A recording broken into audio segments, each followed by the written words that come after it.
लोकसभा निवडणूक 2024 EVMचे आव्हान आणि त्यामधून मार्ग.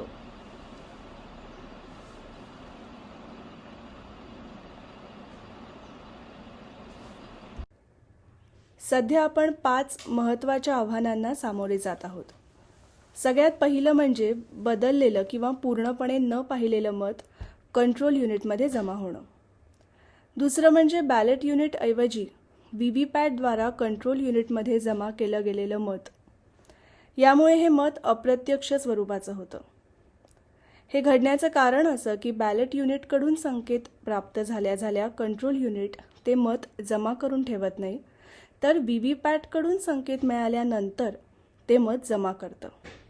आणि आपण हे आधी पाहिलंय की व्हीव्हीपॅटकडून कंट्रोल युनिटला जास्तीची माहिती पुरवली जाण्याची शक्यता असते आणि या जास्तीच्या माहितीमुळे कंट्रोल युनिटमध्ये जमा होणारं मत बदललं जाण्याचीही शक्यता असते. तिसरं आव्हान हे की मतदानाच्या दिवशी किंवा मतमोजणीच्या वेळी कंट्रोल युनिट बदलल्या जाण्याची शक्यता किंवा धोका आहे. कारण या ठिकाणी मोजणीपूर्वी electronic pairing, electronic tracking, GPS अशा कुठल्याही स्वरूपाची पडताळणी घेतली जात नाही, पाळत ठेवली जात नाही. चौथं असं की किती मतदारांनी दिलेलं मत त्याच उमेदवाराला गेलंय, त्यांना पावतीवर पार्टीचं चिन्ह स्पष्टपणे दिसलंय किंवा पावती प्रत्यक्ष बॉक्समध्ये पडताना त्यांनी पाहिली आहे, याविषयीच्या कुठल्याही माहितीचं संकलन केलं जात नाही. आणि पाचवं आव्हान म्हणजे एका मतदाराची 2 मतं. जमा केलेल्या 2 मतांपैकी कोणतं मत मूळ आहे आणि कोणती त्या मूळ मताची प्रत आहे याविषयीची अस्पष्टता. आता प्रत्येक मतदाराची 2 मतं जमा केली जातात. एक व्हीव्हीपॅटच्या पावतीवर जे किमान त्या मतदाराने पाहिलेलं असतं. दुसरी प्रत ही इलेक्ट्रॉनिक मताच्या स्वरूपात जमा केलेली असते, ती कंट्रोल युनिटमध्ये जमा केली जाते. आता कालानुक्रमे व्हीव्हीपॅट पावती ही मूळची मानायला हवी, कारण तिथून संकेत मिळाल्यानंतरच कंट्रोल युनिटमध्ये इलेक्ट्रॉनिक मत जमा केलं जातं. मतदानाच्या जागतिक नियमानुसार मतदाराने त्याच्या इच्छेनुसार मत देणं, जे मत दिलं गेलं तेच मत जमा केलं जाणं, जे मत जमा केलंय त्याच मताची मोजणी होणं. यातील क्रमांक 2 आणि 3ची शाश्वती भारतीय EVM कडून मिळत नाही. जे मत दिलं गेलंय तेच मत जमा केलं गेलंय आणि जे मत जमा केलं गेलंय त्याचीच मोजणी केली गेली आहे, ह्या 2 गोष्टींची खात्री देण्यासाठी भारतीय EVM असमर्थ ठरतोय. एक समाज म्हणून विचार करता आपण सगळेजण एका चक्रात गोल गोल फिरतोय. EVMच्या संदर्भातील घटनात्मक आणि नैतिक कर्तव्य पालनात भारतीय निवडणूक आयोग अपयशी ठरला आहे. संकलित केलेल्या कोणत्याही माहितीच्या विश्वासार्हतेवर नेहमीच प्रश्न उपस्थित केला जाऊ शकतो, परंतु इथे कार्यकर्ता कोणी कुठल्या उमेदवाराला मत दिलं याविषयी माहिती गोळा करणार नसून मतदाराने ज्या उमेदवाराला मत दिलं ते त्यालाच मिळालं का एवढीच माहिती संकलित करणार आहे.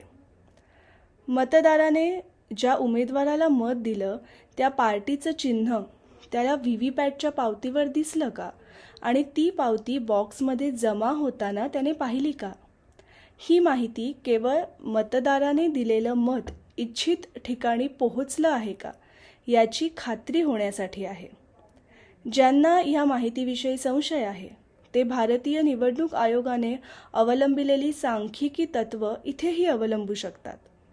म्हणजे 100% व्यवस्थेच्या विश्वासार्हतेसाठी 2% पुरेसे आहेत. मतदार म्हणून निश्चितपणे मतदान करा. बटन दाबल्यावर लगेच काळजीपूर्वक व्हीव्हीपॅटवरचे चिन्ह तुम्हाला हवे असलेलेच चिन्ह आहे ना हे तपासा.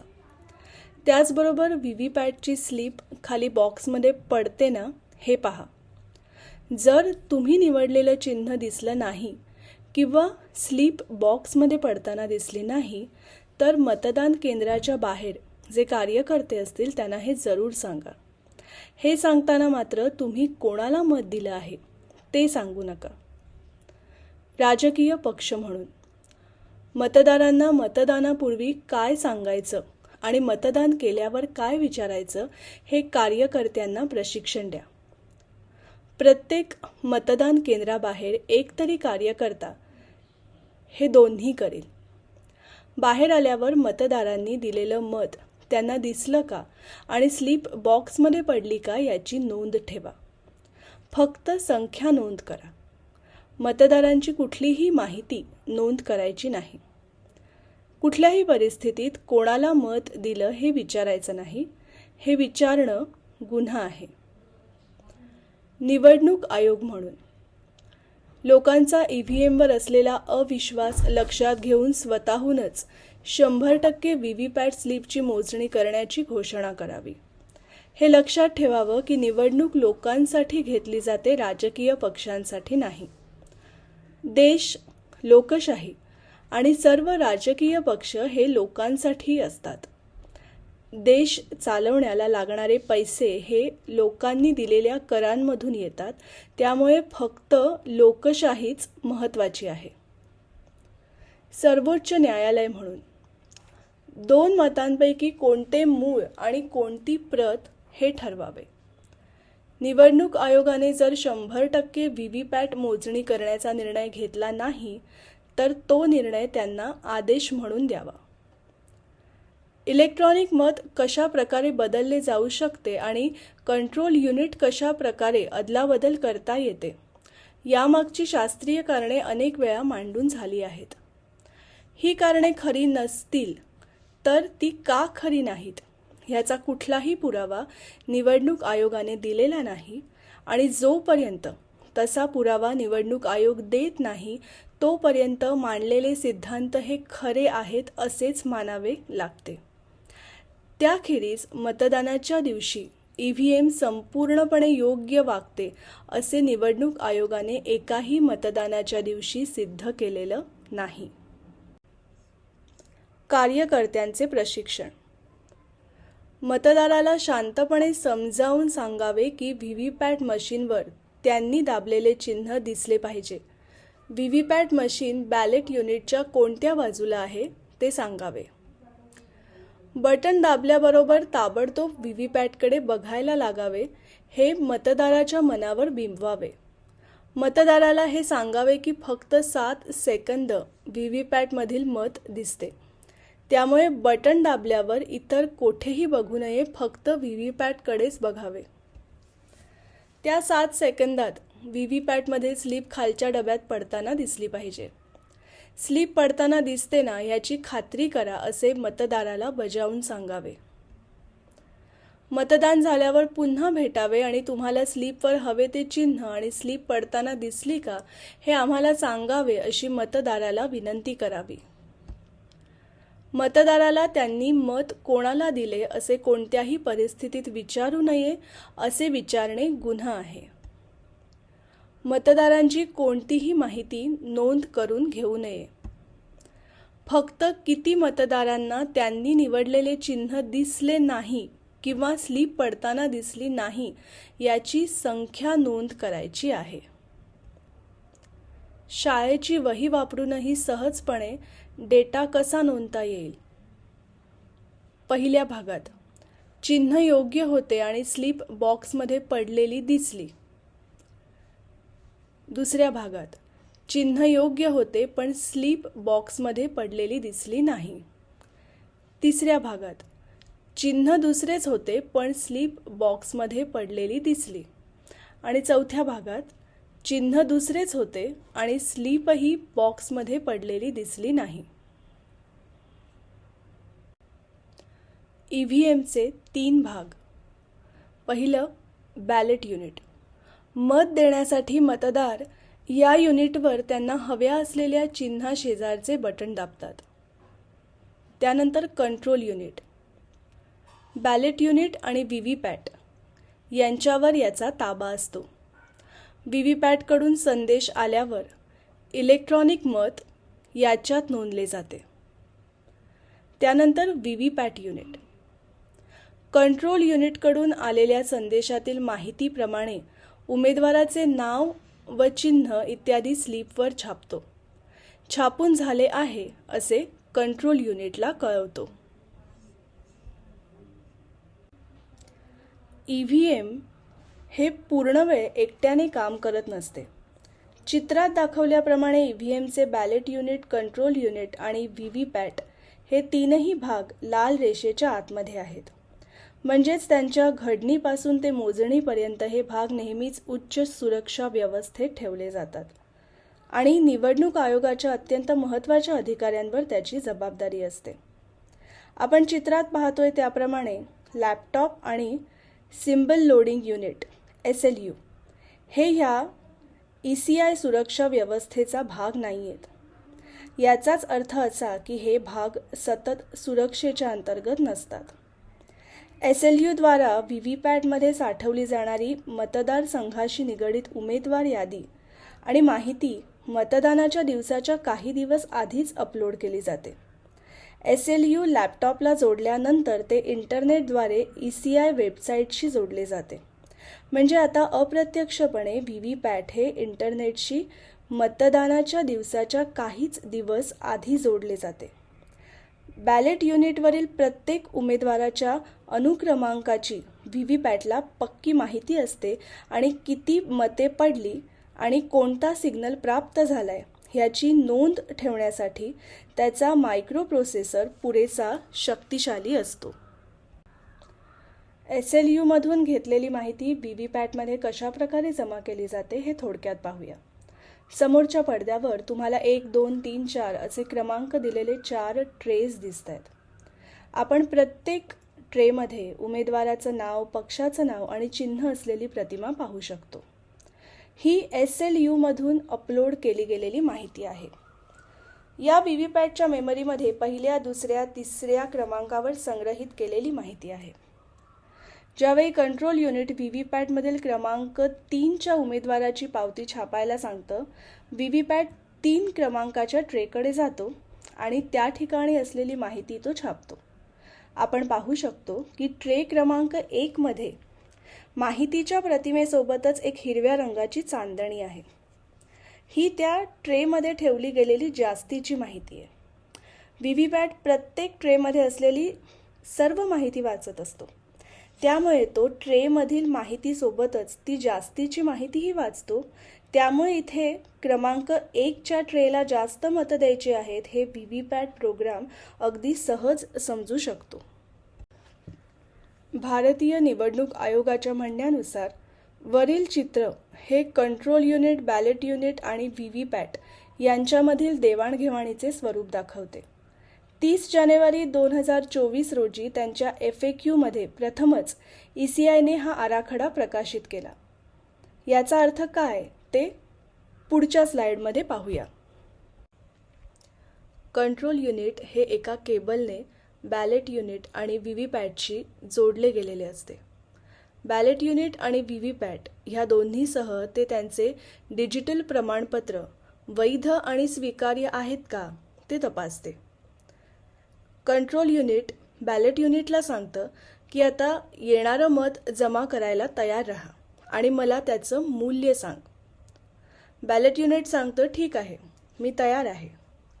यानंतर मतदाराने समजा क्रमांक 3चं बटन दाबलं तर बॅलेट युनिट कंट्रोल युनिटला सांगतं क्रमांक 3 पाठवतो आहे आणि कंट्रोल युनिट बॅलेट युनिटला सांगतं की क्रमांक 3 मिळाला. मग कंट्रोल युनिट व्हीव्हीपॅटला सांगतं की क्रमांक 3ची पावती छाप आणि मला कळव.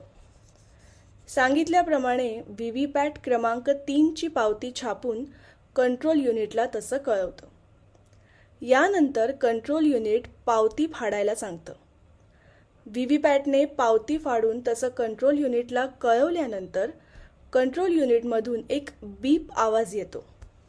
याचा अर्थ क्रमांक 3चे मत नोंदले गेले.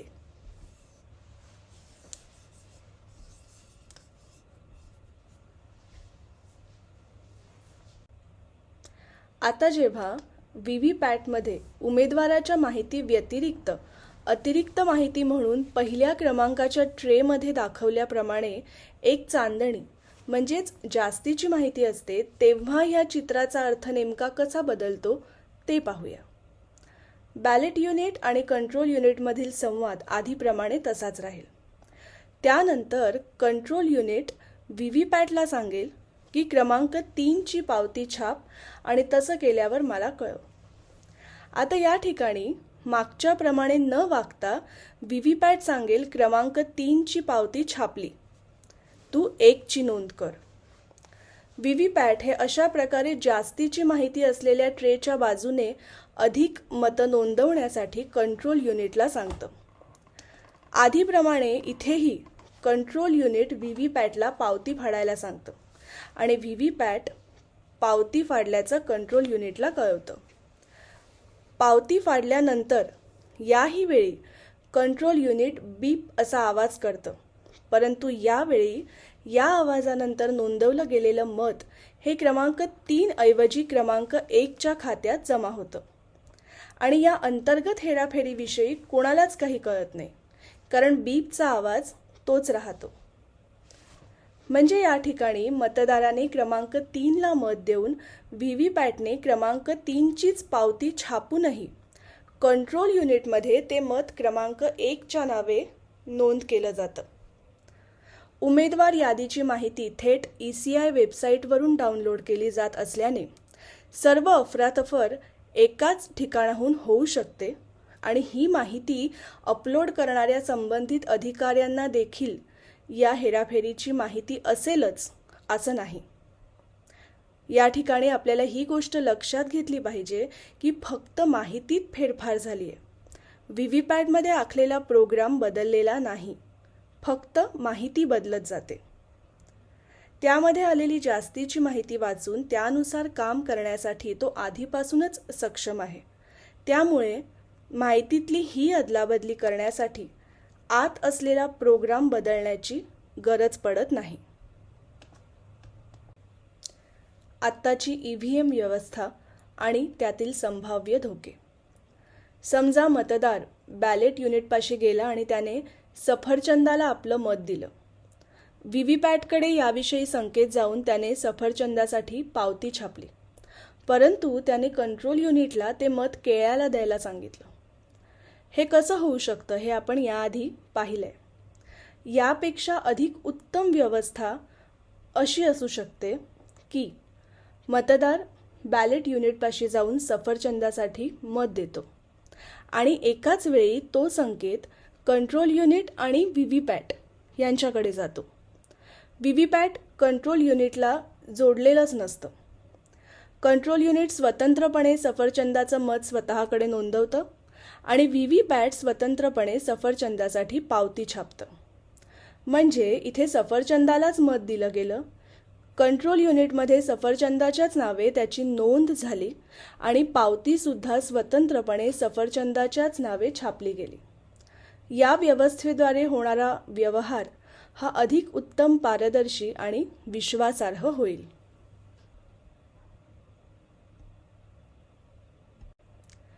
डिजिटल सर्टिफिकेटमुळे बाजारातील युनिट्स अधिकृत युनिट्सना जोडली जाऊ शकत नाहीत. आपण आधी पाहिल्याप्रमाणे कंट्रोल युनिट, बॅलेट युनिट आणि व्हीव्हीपॅट एकमेकांशी केबलच्या सहाय्याने जोडलेले असतात. आपण असं म्हणूया की ह्या सर्व अधिकृत ECI युनिट्सकडे डिजिटल प्रमाणपत्र DC असते. ज्यावेळी कंट्रोल युनिट बॅलेट युनिटशी प्रथमतः जोडले जाते, त्यावेळी कंट्रोल युनिट बॅलेट युनिटला विचारतं की तुझ्याजवळ कोणतं डिजिटल सर्टिफिकेट आहे आणि बॅलेट युनिट उत्तर देतं DC. ज्यावेळी कंट्रोल युनिटकडून या DCचा स्वीकार केला जातो, त्यावेळी ते बॅलेट युनिटला म्हणतं की आता आपल्यात संवाद होऊ शकतो. हाच संवाद व्हीव्हीपॅट सोबतही होतो. अशा प्रकारे DC सर्टिफिकेट असणाऱ्या सर्व मशीन्सचा एकमेकांसोबत संवाद शक्य होतो. आता आपण असं धरून चालूया की या व्यवस्थेमध्ये एक बाहेरचं बनावट युनिट आलं आणि त्या युनिटचं सर्टिफिकेट आहे DB. आता ह्या बनावट युनिटला CU विचारेल की तुझ्याकडे कुठलं सर्टिफिकेट आहे आणि बनावट युनिट उत्तर देईल DB. आता हे सर्टिफिकेट कंट्रोल युनिटला मान्य नाही. त्यामुळे कंट्रोल युनिट उत्तर देईल की आपल्यात संवाद शक्य नाही. याच प्रकारे बनावट व्हीव्हीपॅट देखील आपलं सर्टिफिकेट कंट्रोल युनिटबरोबर शेअर करू शकणार नाही. आणि म्हणूनच बनावट व्हीव्हीपॅट DC सर्टिफिकेट असणाऱ्या कुठल्याही युनिटसोबत कामच करू शकणार नाही.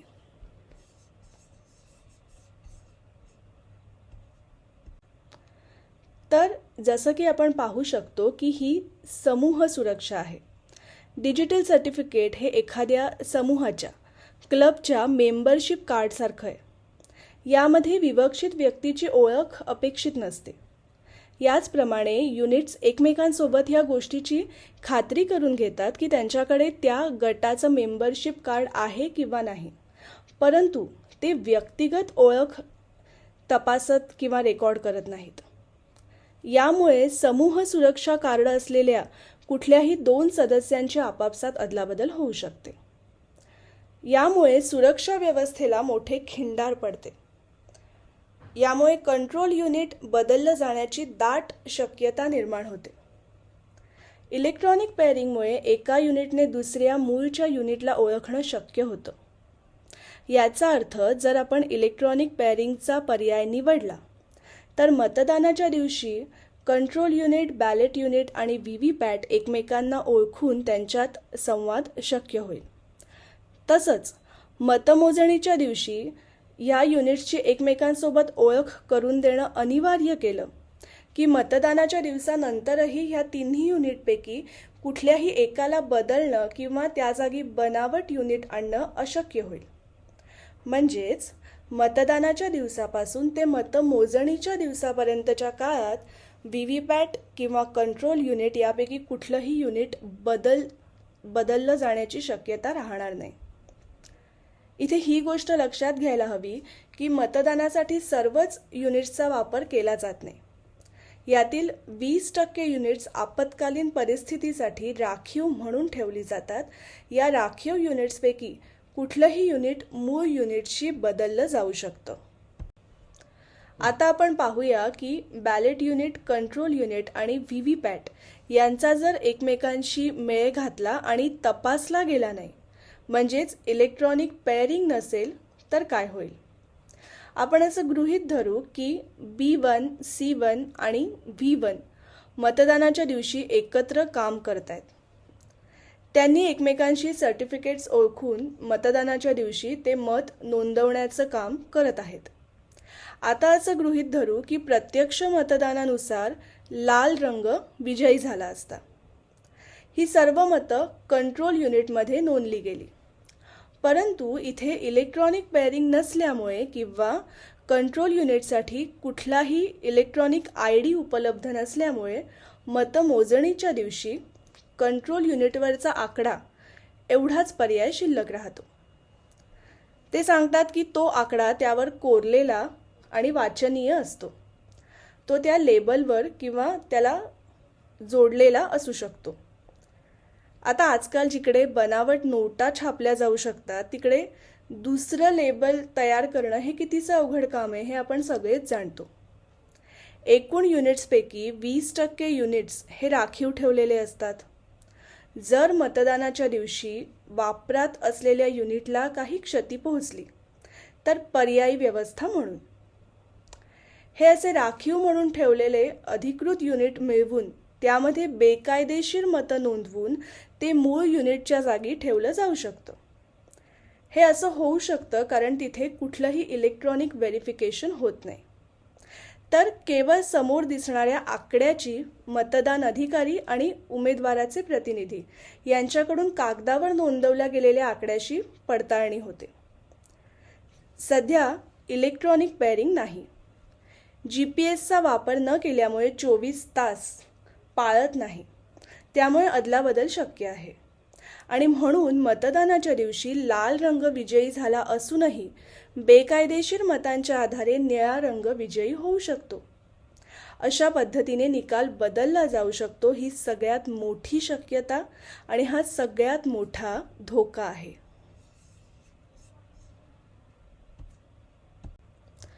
याबरोबरच आपल्यापुढे एक महत्त्वाचा घटनात्मक प्रश्न आहे. आता प्रत्येक मतदाराकडे 2 मतं आहेत आणि त्यापैकी नेमकं कोणतं मोजलं जावं याविषयीची स्पष्टता नाही.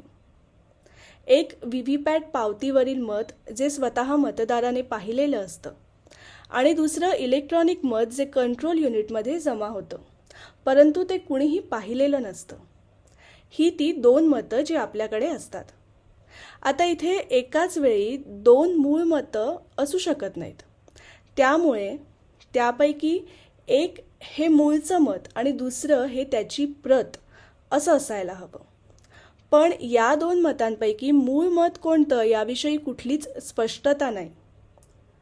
निवडणूक आयोगाचे सध्याचे नियम हे व्हीव्हीपॅटने छापलेल्या पावतीला प्राधान्य देतात आणि आपण हे पाहिलेलं आहे की व्हीव्हीपॅटने क्रमांक 3ची पावती छापून दाखवली असली तरीही कंट्रोल युनिटमध्ये ते मत क्रमांक 1 म्हणून नोंदलं जाऊ शकतं. जर कंट्रोल युनिटमधली मतं मोजली गेली तर त्याचा अर्थ आपण बदललेली मतं मोजत आहोत असा होऊ शकतो.